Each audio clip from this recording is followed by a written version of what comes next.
with The Guardian, and information about Prevent's latest list of terrorism warning signs. Is one of them employing Lewis Schaefer, Lewis? Could be. I mean, who knows what people are thinking.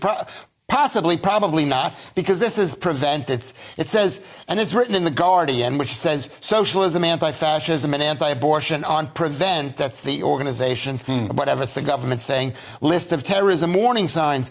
Because it's created by conservatives. I guarantee you, when Labour comes in, they're going to have a whole new list of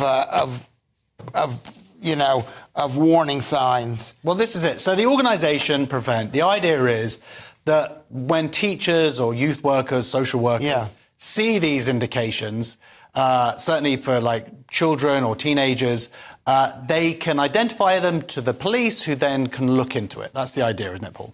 It is the idea. I agree with Lewis. Not just children, by the way. No, there are some work. Anyway. We'll get to that. I mean, obviously, I believe Lewis is right in terms of this is an evening up of the list. So if you, under a Labour government or under a Labour czar or whatever, or someone from the left, you would see slightly different things. All of these things in their own way can be extreme.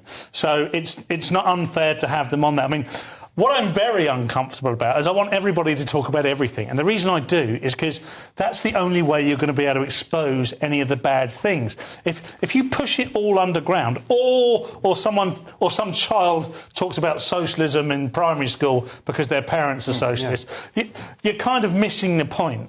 I think the overall essence of this story is a good thing. We should be watching out for more and more.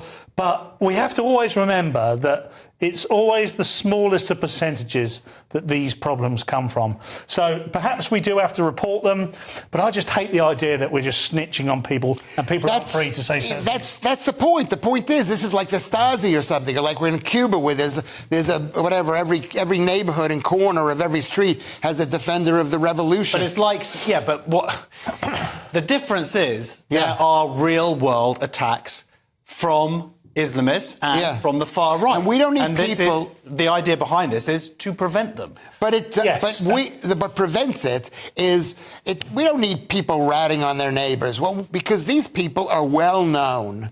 They're well known who these bad people are. Well, not necessarily. And also the idea is that if you can get there a little bit earlier and maybe provide a bit more of a balance to them. You're right. But I still believe open discourse is it. So we should be talking about Islamic extremists in the same way we have been very comfortable to talk about the far right, because one is a much bigger issue in this country than the other. And at the moment, it is the Islamic extremists. Well, they take up the predominant 70 to 80% of if you don't have that free discussion, you don't